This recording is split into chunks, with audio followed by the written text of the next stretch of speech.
이번 시간에는 아마존 이커머스의 마지막 퍼즐인 아마존이 자율주행차에 투자하는 이유에 대해서 한번 알아보도록 하겠습니다. 많은 분들이 생각하시는 것 이상으로 아마존은 자율주행차에 많은 투자를 하고 있고, 앞으로 자율주행을 시도할 많은 기업들 중에서 아마존이 가장 상용화가 쉬울 뿐만 아니라 수익 모델도 확실하다고 생각하고 있습니다. 그 정도로 아마존에게는 자율주행이 미치는 영향이 엄청날 겁니다. 왜 그런지 하나씩 알아보겠습니다. 다음 기사는 아마존이 소유한 자율주행 스타트업인 죽스의 자율주행 택시 시험 운행에 관한 내용입니다. 죽스는 2020년 13억 달러를 주고 인수한 자율주행 스타트업입니다. 이 차량은 운전대나 페달이 없고 양방향 주행 능력을 갖춰 후진 없이 이동할 수 있는 차량입니다. 또 아마존은 전기 트럭의 강자 리비안 지분도 20%를 넘게 가지고 있습니다. 그 밖에도 수많은 자율주행 회사들에게 투자를 했습니다. 그럼 왜 아마존은 많은 비용을 지불하면서까지 자율주행에 투자를 하고 있는 걸까요? 이는 아마존의 핵심 사업인 이커머스 때문입니다. 모두들 아시다시피 아마존의 기본적인 사업 모델은 직매입 구조의 이커머스 유통업체입니다. 아마존은 직매입 이커머스 유통에 물류를 결합해서 미국뿐만 아니라 전 세계 주요국의 전자상거래를 장악했습니다. 미국의 경우에는 아마존의 점유율은 40%에 이릅니다. 물류에 대한 장악력을 바탕으로 아마존은 마켓플레이스 사업뿐만 아니라 프라임 서비스를 통해 다양한 신산업을 펼쳐왔습니다. 하지만 아마존의 고객을 끌어들이는 가장 기본적인 사업의 축은 이커머스 유통업체라는 거죠. 하지만 반대로 이야기하면 이러한 다양한 시도를 할 수밖에 없었던 이유도 직매입 구조에서 큰 돈을 벌 수 없었기 때문입니다. 다음은 아마존의 2021년 연간 재무제표입니다. 올해 경기 변동성을 감안해서 21년 재무제표를 이용해서 아마존의 직매입 구조 마진율이 어떻게 되는지 매출 총이익률을 산정해 보겠습니다. 먼저 21년 매출은 4,700억 달러로 한화로 600조 원이 넘습니다. 아마존의 전체 매출 중 해외 매출 비중이 27%, AWS 매출 비중이 13%입니다. 매출 총이익률은 1970억 달러로 매출 총이익률은 42% 수준입니다. 하지만 여기에는 AWS와 3자 판매의 매출 총이익률도 포함되어 있습니다. 아마존 AWS 매출이 620억 달러이고 소프트웨어 매출인 점이 고려해서 매출 총이익률 70%를 가정한다면 매출 총이익은 435억 달러입니다. 그리고 마켓플레이스와 풀피먼트 서비스인 FBA가 전체 매출의 35%가량을 차지합니다. 전체 매출 35%는 1200억 달러이고 서비스 매출의 마진율을 감안해서 매출 총이익률 70%를 가정한다면 매출 총이익 856억 달러입니다. 이 부분을 제외한다면 직매입 매출은 전체 매출 중에서 2,853억 달러 수준이고 매출 총이익은 683억 달러, 매출 총이익률이 24%입니다. 물류비를 포함한 직매입 구조의 매출 총이익률은 25% 수준밖에 안 된다는 겁니다. 국내 면세점이 해외 명품 브랜드를 팔아서 가져가는 GP 마진, 매출 총이익률이 45%입니다. 이 아마존처럼 엄청난 물량을 받아낼 정도면 물건 값으로는 반값보다 더 낮게 가져오는 물량도 수두룩할 겁니다. 그래도 매출 총이익률이 25% 수준이란 말은 판매가가 10,000원 하는 물건을 5,000원에 가져오더라도 2,500원은 배송비에 들어간다는 말입니다. 일반적으로 온라인이 오프라인보다 효율적이라고 알고 있습니다. 아마존은 물건을 팔기 위해 사람이 많이 모이는 입지 좋은 부동산을 가지고 갈 필요도 없고 현대식 인테리어에 투자할 필요도 없을 뿐만 아니라 거기에서 일할 인력도 필요가 없습니다. 하지만 그 비용 이상이 물류 인프라 구축과 배송 비용으로 나갔습니다. 하지만 자율주행이 아마존의 물류 인프라에 깔리는 순간 배송 비용은 현저히 감소할 겁니다. 아마존이 물류 인프라에 도입하고자 하는 자율주행은 우리가 흔히 알고 있는 자율주행과는 약간 결을 달리합니다. 흔히 물건을 배송하는 과정에서 A라는 제품이 소비자에게 전달되는 과정은 창고에서 택배기사가 집까지 바로 배송하지 않습니다. A라는 제품이 있는 창고에서 소비자가 있는 터미널로 이동하고 거기에서 분류 과정을 거쳐서 라스트 마일 배송이 이루어지죠. 이 사람이 직접 전달하는 이 라스트 마일 배송은 자유주행이 오래 걸릴 수가 있습니다. 아마존이 하고자 하는 건 창고에서 터미널로 이동하는 과정, 제품이 여러 터미널을 거치는 과정을 자유주행으로 하고자 하는 겁니다. 이 과정은 사람의 개입이 적을 뿐만 아니라 매일 정해져 있는 루틴한 도로만 운행하면 됩니다. 그리고 주로 고속도로나 인적이 드문 비교적 자유주행이 쉬운 도로일 겁니다. 우리가 보편적으로 자유주행을 사용하게 되는 단계보다 난이도도 훨씬 낮을 뿐만 아니라 사람의 개입이 없어서 가장 이슈가 되는 안전 문제에서도 자유로울 수가 있습니다.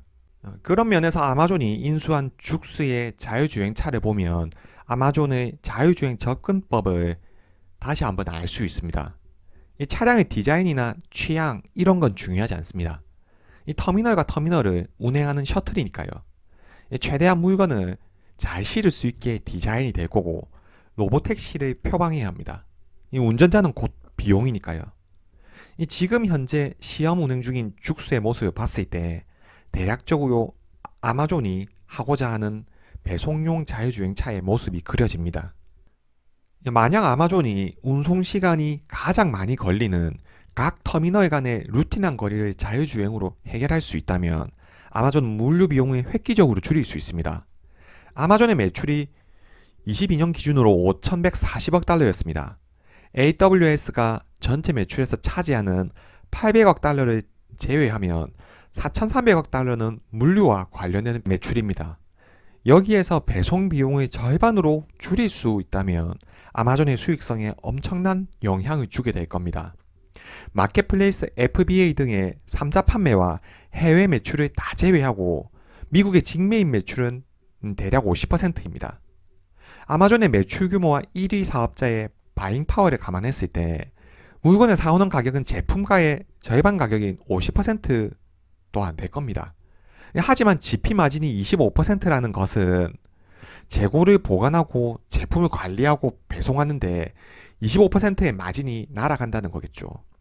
이 대부분의 오프라인 매장들도 매출 총이익률이 30%가 안 됩니다. 아마존이 자유주행이 가능해지고 매출 총이익률이 25%에서 점점 개선되어 30%를 넘어서는 순간 오프라인 소매 시장은 아마존과 경쟁 자체가 불가능하게 될 겁니다. 만약 매출 총이익률을 5%만 개선하더라도 22년 기준 물류와 관련된 아마존의 매출 4,300억 달러의 5%인 215억 달러를 더 벌어들일 수 있습니다. 215억 달러면 한화로 대략 27조 원 수준이고 이는 카카오 시가총액 금액 가량을 매년 더 벌어들일 수 있다는 의미입니다. 이 아마존의 매출이 워낙 크기 때문에 1%만 개선하더라도 이익단에서 미치는 영향이 엄청난 걸 알 수 있습니다. 다른 빅테크처럼 새로운 산업을 만들어내거나 자유주행 중에서도 사람의 안전과 관련된 예민한 문제를 다루는 것도 아닙니다. 아마존의 본업인 이커머스의 비용 구조가 확실하게 개선되어 엄청난 돈을 벌어들일 수 있는 거죠. 또한 배송 시간도 줄일 수 있습니다. 미국은 국토가 워낙 넓고 물류에 대한 비용이 비싸기 때문에 한국과 같은 당일 배송은 특정 지역 외에는 현재 불가능합니다. 아마존이 미국 내 점유율 40%를 차지하면서 전역의 인프라를 구축한 게 2일 배송입니다. A라는 물건이 소비자에게 전달될 때 A라는 제품을 각 터미널과 터미널로 옮기는 과정이 가장 많은 시간이 소요된다고 말씀드렸습니다. 각 터미널로 이동하는 차량 자체가 비용이기 때문에 물류회사는 횟수에 제한을 둘 수밖에 없습니다. 하지만 자유주행이 가능하다면 각 터미널로 옮기는 차량의 운행 간격을 촘촘히 배치할 수 있을 겁니다. 이 말은 주문이 약간 늦어져서 다음날 도착하게 되는 제품이 줄어들어 배송 시간을 줄일 수 있다는 말입니다.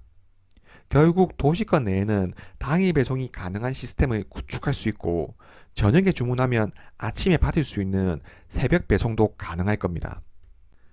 우리가 현재 그리고 있는 자율주행 기술은 각 차량마다 자율주행 데이터 컴퓨팅을 할 수 있는 시스템이 아닙니다.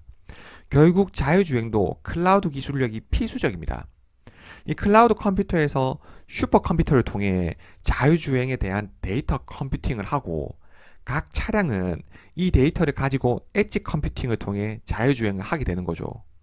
결국 자율주행에 대한 정보는 클라우드 컴퓨터에 저장되어 자율주행에서도 중심적인 역할을 할 수밖에 없습니다. 이 클라우드 시장에서 1위 사업자가 AWS입니다. 클라우드 컴퓨팅을 통해 자율주행의 뼈대는 만들어 놨습니다. 이제 살을 촘촘히 채워나가면 되는 거죠. 이 기사는 미국 빅테크 대상으로 미래 자동차 관련 2003년 이후 공개된 20년간의 특허를 분석한 결과에 대한 내용입니다. 특허 출원수는 아마존이 1649건으로 1위를 차지했습니다. 특허 건수가 그 회사의 기술력을 나타내지는 않을 겁니다. 하지만 회사가 해당 기술에 대한 중요성을 인식하고 꾸준히 투자를 하고 있다는 말일 거고 회사의 역량을 그쪽에 집중하고 있다는 말은 되겠죠. 아마존이 이렇게 자율주행에 많은 투자와 동시에 특허 취득에 노력하고 있는 건 자율주행이 아마존 이커머스를 완성할 수 있는 마지막 퍼즐이기 때문입니다. 분명 자율주행은 아직까지 시간이 필요한 부분이고 개선해야 될 사항도 많은 게 사실입니다. 하지만 아마존에게 필요한 자율주행 접근법은 다른 B2C 회사들 대비해서 자율주행에 대한 난이도가 더 낮다는 점, 사람의 안전 문제를 다루지 않아도 된다는 점, 자율주행 외에 디자인이나 편의사항 등 차량 운행에 필요한 부수 요인이 필요 없다는 점을 감안했을 때 우리가 생각하는 것보다 더 빠르게 현실화될 수 있고 자율주행이 된다면 그 혜택은 다른 회사들보다 훨씬 크게 누리게 될 것입니다. 오늘 영상은 여기까지입니다. 시청해주셔서 감사합니다.